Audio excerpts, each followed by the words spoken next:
apart from the general will, we still have specific will. A particular will of God for you, personal to you. How He wants you to live your life for His glory. The area He wants you to serve.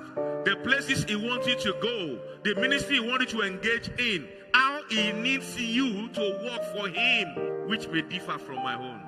Even as a youngster, when you are reaching that age of marriage, you need to take your time to do what? To pray very well. John Wesley at the beginning felt he didn't need not to marry because of the assignment God gave him. But later in life, for whatever reason, John decided to marry his sister called Sister Molly or Mary. And that was the greatest mistake of his life. It was so bad that in-house himself, this great preacher and this wife would be taunting, they would be fighting. One of the historians said one day the greatest shock of his life was when he entered John Wesley's house and Sister Molly dragged John Wesley's hair and was dragging him in the floor.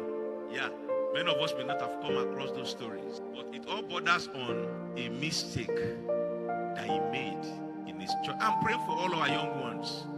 May you not make a choice of a wrong person as your married partner. Today we want to reflect on this area, the specific will of God for our lives. One truth we must note is that God has a divine blueprint. As you are seated, as I'm standing, God has a plan for your life. He has a will for you, which may not be exactly like mine. And somebody is saying, but how can God do all that for everybody? He knows everyone. He knows the path He wants you to follow. He knows the area He wants you to follow. And that is why we must pray daily. God's plan for our lives is suited to our personalities, our talents, our needs, our capabilities. Ephesians chapter 2 verse 10 says, and I want to read, for we are God's workmanship, created in Christ Jesus for good works, which God prepared beforehand that we should walk in them. Take note of God. Again, we are God's what? Workmanship. He created us for good works. He has prepared us beforehand, and our duty is to do what? To walk in them. But one, it is very possible to follow a path dedicatedly, which is totally opposed to the will of God. And number two, there are times when God will force us to align to His will. When seeking the will of God, you must not be tired of praying. Many years ago, I watched a film, one Christian film, made by Mount Zion. In that film, a particular man of God was sent to a village to minister as an evangelist. And at the time in his life, when as a single man, he began to pray that God will give him a wife. He was praying. God said, I've answered, but he has not seen the day he showed up. So there was this day, the man said, God, I can't take it anymore. You must give me my wife today. And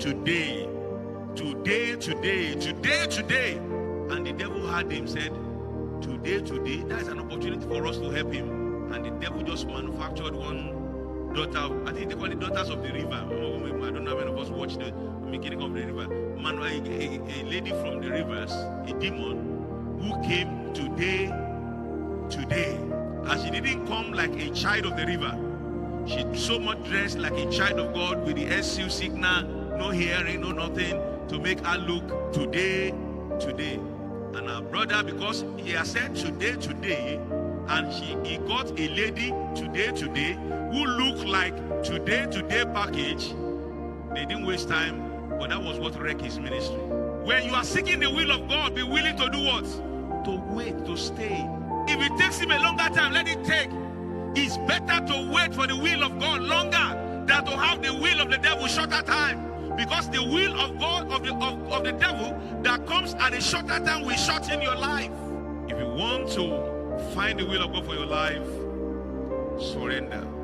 Number two, seek the will of God. Number three, be sensitive. Number four, make supplication. And number five, stay.